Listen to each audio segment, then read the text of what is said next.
Hello and welcome. My name's Angie Holden and I'm the blogger behind the Country Chic Cottage. And today we are going to sublimate on wind chimes, and you can hear just how amazing these are. We're going to sublimate every single piece of these. So you sublimate the top, you sublimate all of these tubes, and you sublimate this bottom piece. The only piece that isn't sublimated is the wood piece in the center that hits the chimes as the wind blows. Now I have a super cute grandma design for these, and I think you're really gonna love them. Now you can do whatever wording you would like, and the personalized piece is this bottom piece. Perfect gift for moms, grandmas. Mother's Day is coming up. They are going to love these wind chimes in their garden. So this is a process. I'm not going to lie here. It's a lot of sublimation, right? We're sublimating a lot of things. It's a lot of pieces, a lot of process, a lot of things going on. You're gonna need a lot of supplies. There's gonna be quite a few steps in this. We're gonna have to assemble this whole thing once we're done sublimating, but I feel like the results are worth it, especially for a cute and unique gift idea. So let's jump right in and take a look at the supplies we're gonna use. So you're gonna need the sublimation wind chimes themselves. So it comes with the wind chimes, a couple of other flat pieces you'll need to sublimate, and there is shrink wrap included for the round pieces. This means you're gonna need quite a bit of supplies because we're going to be sublimating round things and flat. In general, you'll need a lint roller, heat-resistant tape, some heat-resistant gloves, protective paper, heat-resistant mat. Now, for the round pieces, you'll need a heat gun as well as some type of sublimation oven. Now, I tested these, and even though they're long, they barely fit in my small PYD Live sublimation oven. So I think I can use that for these, but you will need some type of oven for the round pieces. And then for the flat pieces, you'll need some type of heat press. Now, an easy press is going to be fine for these, and I think that's what I will use. And then you're gonna need your sublimation prints. So these are sublimation ink printed on sublimation paper from a sublimation printer. We're gonna need a few different types of things. These full-size sheets I am going to use to wrap around my round pieces. And then I'm gonna show you how to design for these smaller pieces. So for these full-size pieces, they are a few different sizes. However, I'm gonna use the same size print on all of them, and I just sized to fit an 8.5 by 11 sheet of paper. Now, mine has a lot of white space. You could do like a full print on these, however you want to do this. However, I want a kind of a garden theme because I'm going to do like grandma's garden on the bottom piece with some names. So I do want to continue that theme on the round pieces with a floral design. So your design does not matter. However, if you want to use the designs that I am using, I will have those linked for free in the description below this video, so you can head there and get those designs. So let's head to Canva and take a look at designing our files for these flat round discs here. Again, for the tube pieces, I just printed out the flower files as large as they would go. So I have flower files that look like this, that are like a cluster of flowers. And then I also have flower files that are individual flowers, and we will be using that to design one of these. Now I do just want to note that the wind chimes themselves are sublimation wind chimes. So there's a special sublimated coated wind chime. And I will link to where I purchased my wind chimes in the description below this video, so you can head below and pick up specifically what I'm using in the description below, along with all the other supplies as well. So now you have your supplies, let's head to Canva and actually get our designs. So I'm gonna open up Canva and open up a custom size design, and I'm gonna size this to the size of my sublimation paper, which is 8.5 by 11 inches in my case. Then I'm gonna click Elements, and add a circle. For each of these, I'm going to measure my disc. So the first one is about a 4¼ inch diameter. So I'm gonna click Position, lock it, and do 4.25, which is 4¼ inches.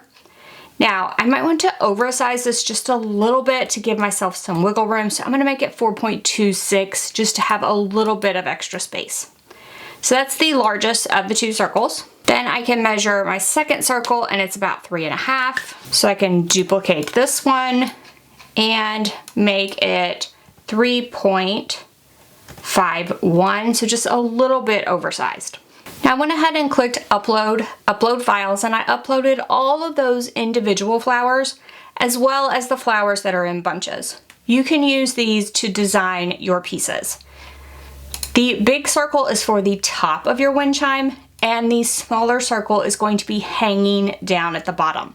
I feel like this bottom circle is the most important because it is going to be what is going to be seen. So I'm going to make this bottom circle like a grandma's garden, and I'm going to make it for a great grandma who has 4 great grandkids. So I'm going to add 4 of these flowers, and you can just pick and choose from the flowers. So I did 4 of the flowers, and I'm going to pick all of those flowers and resize them down where they would fit on this bottom circle. We can go ahead and zoom in here and really get into this bottom circle. So now I have 4 flowers, and I could put them in whatever order I want to use for the grandkids. Now, if you struggle with these files, they do have quite a bit of room on the outside edge, so we can sort of crop that in a little bit. It'll help me pick the flower I want to pick and move. Next thing I'm going to do is to choose a font, so I'm going to click text, add a text box. In this case, I'm going to type Great Grandma's Garden, and I can pick a font. I think I'm going to use this Apricots font, and I can resize this to fit on my circle. Now, at this point, the color of my circle does not matter. We are just playing around with the flowers and the fonts. I'm going to use this same font to add the names for the 4 grandkids. So I'm just going to duplicate this and make the names. So I added the names, played around with the flowers quite a bit, and now for each of these names, I'm going to rotate them and sort of put them on the stem of each flower. I just want to caution you that you're going to want to stay away from the edge of this design because we did make this a little bit oversized. So we want to make sure to stay away from the edge with anything important to our design. And now I can click the circle and I can make it whatever color I would like. And to do that, I'm going to pick add a new color, and I'm going to pick this color dropper right here. And I'm going to pick a color that's already in the flowers. And I can play around with this and just start picking various colors and seeing if I like them with this design. And let's say I kind of like the pink behind it, but that pink is really bright and it makes this flower blend in a little bit. I can just tune that color down a little bit so it's still a pink that matches my flowers, but it's a little bit of a lighter shade. You can also do the same thing with the text color, and you could pick a different color that you like better. Once you find a color you really like, you could even change all of the text to that color, or we could make the names a completely different color. So I think I like the names as a red, but I want the same red for everyone. So when I pick text color, I want to be sure to pick one of the colors across the top because those are the colors already in my design. Then I just tweak the design a little bit to get it perfect just the way I want it. Now, you do not have to worry about like these flowers are hanging off the edge. That will just hang off the edge of our disc. For the larger of the 2 discs, the only time you're going to see this is when you look from the top of the wind chime, or maybe you're looking inside of the wind chime and kind of look up. So this design is not as critical. I think I am going to change it to the same color as my first disc. Then I added all of these grouped floral designs to the canvas here, and I can kind of resize all of those and then just sort of bring them in, rotate them, and add them around the outside of my design. Then I just played around with the size and position of these until I was happy with this. And all you're looking at is inside of this circle, do I like the way this little floral garden that I've made looks? You could also add individual flowers. You can design this top disc however you would like. I'm just going to kind of move it to where it's on the page.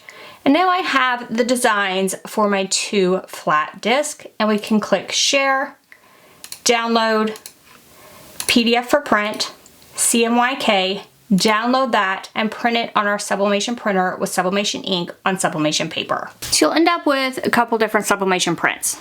These Sublimation prints that go on the white tubes need to be mirrored when printing. The prints that go on these clear acrylic discs do not need to be mirrored.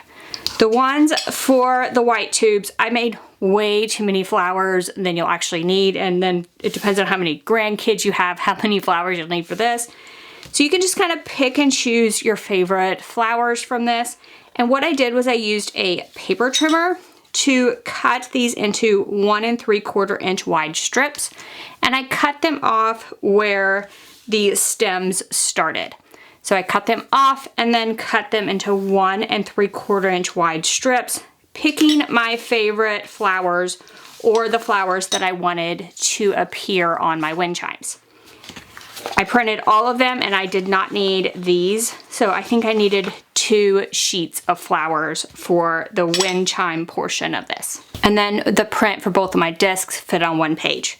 So now we need to prep all of this. So let's go ahead and prep the tubes for sublimation first. Each one of the tubes is a different length, so I kind of played with which of the flowers I wanted on each of the tubes first. You're gonna start by cleaning this, and literally I'm just gonna kind of run a lint roller around it. Then we wanna wrap this print around this tube very tightly.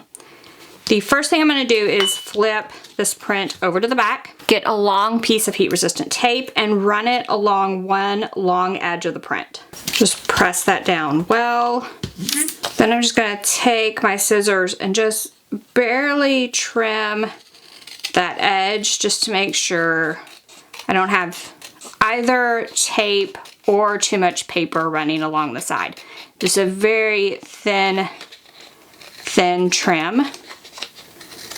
And you do want to trim the ends if you have any sticking over. Then you want to make sure the hole in the tube is towards the top, so your flower would be up. Place the tube down. The taped side is going to go on the bottom and the untaped side would go on the top. Now, you can try to get this all the way down to the bottom where this stem is. You don't have to. If it doesn't go all the way to the bottom, it's fine. Because we have so much white area here at the top, it's really not going to make that big of a difference. So I'm rolling this tape on the top and pushing that under.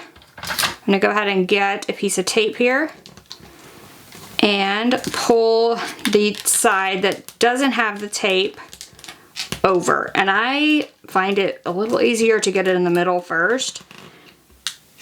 Tape on the side and pull really tightly.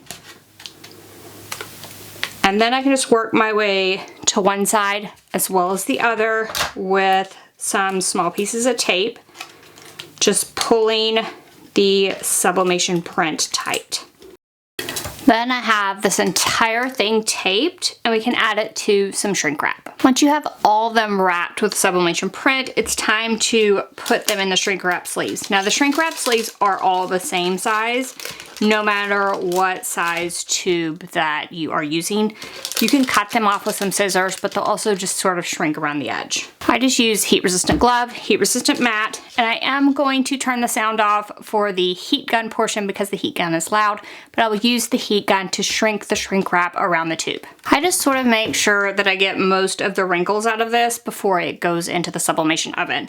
Now, the long ones are barely gonna fit in my small oven, so I am gonna sort of trim them off now just to make sure that extra doesn't prevent me from fitting them in the oven. So I'm going to repeat this process for all of the tube pieces for my wind chimes. For the tubes, I'm gonna put them in a 355-degree oven for 7 minutes. Depending on your oven, you may be able to put them all in there at one time, or you may have to do them in batches. As soon as that time is up, remove them with heat-resistant gloves. Then start removing that shrink wrap and sublimation print immediately. The quicker you can do this step, the better off you will be and the easier the shrink wrap will be to remove. I got the shrink wrap and the sublimation print off of all of my tubes. Now, some of them were more difficult than others.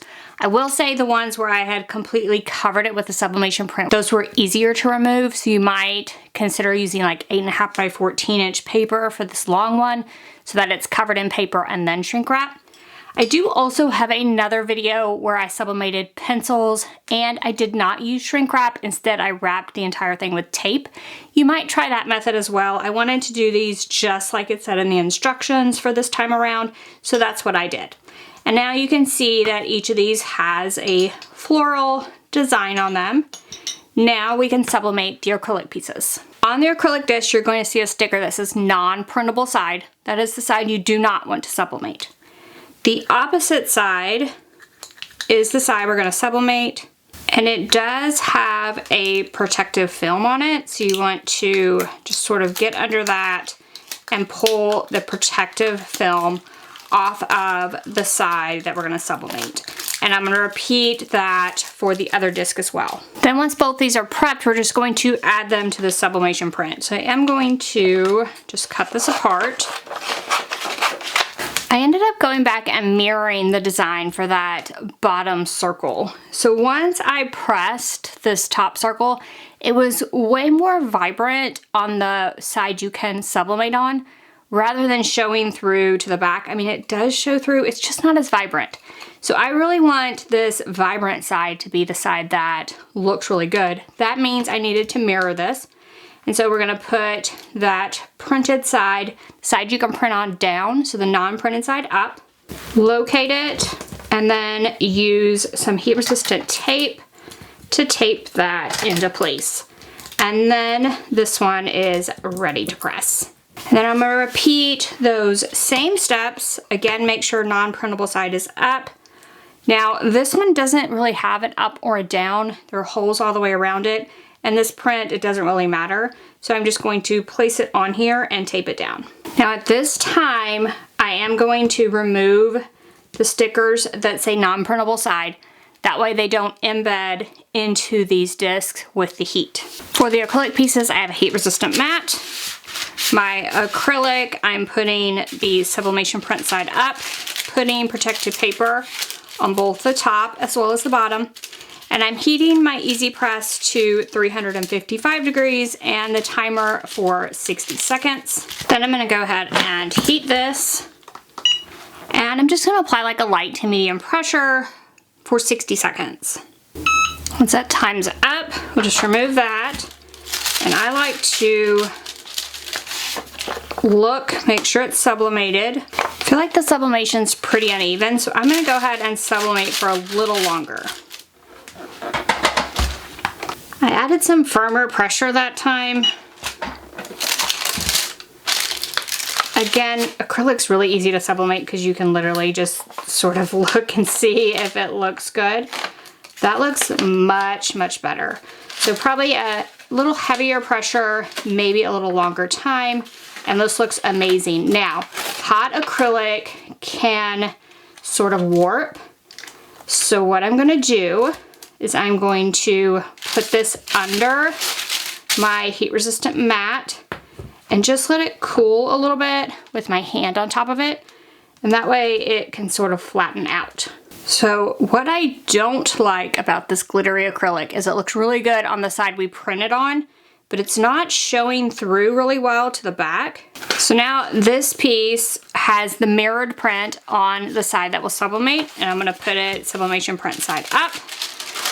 Then protective paper on the top as well as the bottom. And then we're gonna press, and I'm gonna do this 355, and I'm gonna do 90 seconds with like a medium heavy pressure. Then once your time is up, we'll just lift that up. And again with acrylic, just check and see like what does it look like. Kind of take a peek. See, did it sublimate correctly? Yeah, the bottom just isn't perfect. Again, I'm gonna do a few more seconds here.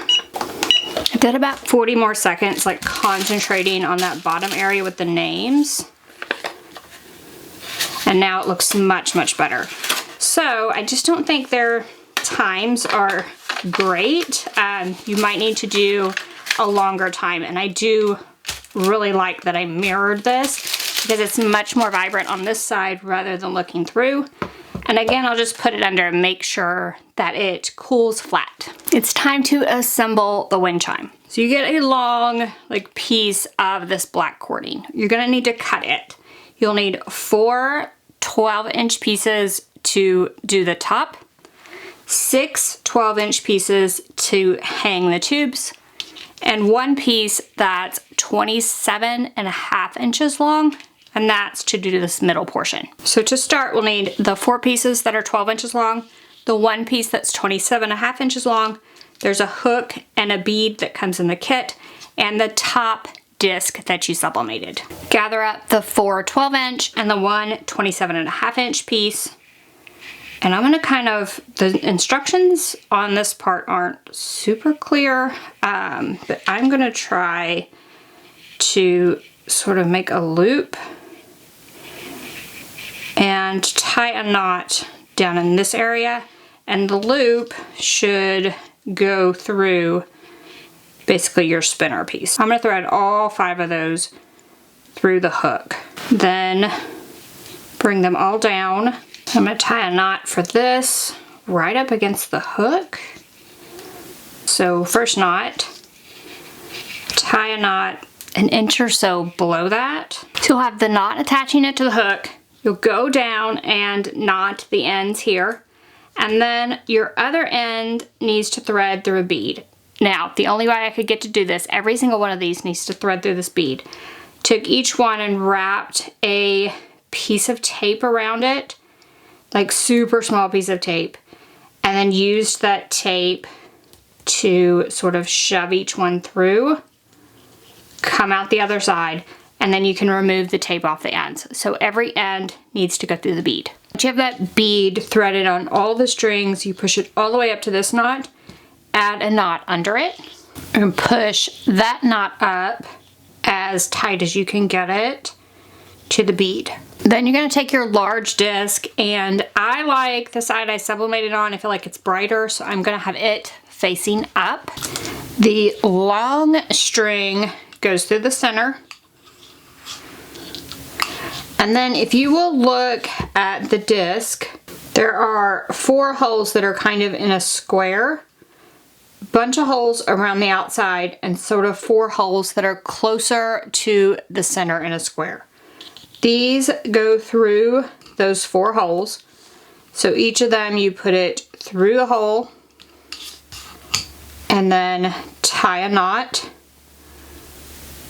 as close to the end as possible and repeat 4 times. Once you have that done, this will hang by the hook and you have the long string coming out of the center. Then you need the tubes as well as the 6 additional strings that are 12 inches long. You do need to arrange the tubes from the longest to the shortest. So we're gonna go from short to long, long to short, doesn't matter. Just want them in order. And the holes around the outside edge, you'll notice they're in pairs. So we're gonna take 1 pair of those holes. I'm gonna put one end of the string through one of the holes, the other end of the string through the second hole, and pull those to where the ends are even. Then I'm going to start with the shortest one, and we want to put one end of the string through one side and the other end of the string through the opposite side, and push those up so the ends come through the top of the tube. Then you want to pull those ends, and you're going to add a knot to the ends. And you want to note like basically how close you get it to the end, because you want to do it the same way basically every time. So knot that end. And then if you pull on the tube, that knot will go down inside of there, and so it's sort of hidden. We're going to repeat that for the tubes, and you want to keep them in order. So I did the shortest one, and I would just keep working my way around, shortest to longest. Then once all of those are added, that long string from the center, you will need to add the wood disc as well as the bottom piece. Now, the wood disc location should be about center of the wind chimes. So I would hold it up and get that location. So I just held it up, sort of held it with my finger, like it should be about right there. Again, you can use a piece of tape to get this through. The wide hole should be at the bottom. So the narrow hole will be what you thread it through. And then you just make a knot wherever you want this to be. And then that knot will sort of go up inside of the disc. Then finally, your second acrylic piece goes at the very end, and you just tie it on with a couple of knots. Then your wind chimes are ready to hang. So then all that's left is to hang your wind chimes outside and let the breeze blow and listen to the gorgeous sound. So here's a little video of mine outside after I hung them.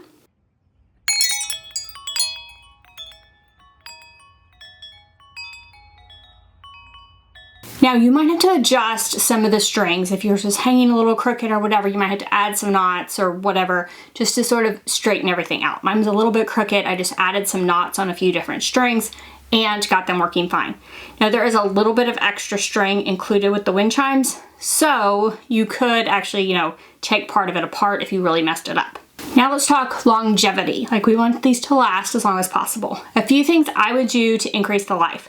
First of all, take a really good quality glue, something like E6000, and put it on all of the knots of the wind chimes. That way you are sure that your knots are secure, they're not going anywhere. Second thing I would do if they're going to be in direct sunlight at all or in high heat areas is use a UV resistant spray on everything you sublimated. It's a clear spray, you just spray it on, it'll give a little bit of extra UV protection to all of your surfaces. So I would add that if it's going to be in direct sunlight. And otherwise, just package these up because they are ready for gift giving. And be sure to make a set for yourself as well if you love wind chimes and want a set for yourself. I love how these turned out. Of course, you can do a different design, absolutely, but I sort of love the flowers and the garden design. It was a sort of an idea I had and it worked perfectly for these wind chimes, I must say. Like, I really love the way they turned out. So if you liked this design, you can find the files in the description below this video for free. So head there, grab the files, and start making these. You can use my tutorial to customize those designs right in Canva. So you can customize the wording on your bottom piece and make it say whatever you would like. Then print it out, sublimate, and you have some custom wind chimes that everyone will love. So get started on these. Like I said, it's quite a process. The assembly process might be a little bit confusing at first. I felt like once I got the hang of it, it was pretty simple, but there are many, many steps. So if you have questions, drop down in the comment section, ask away.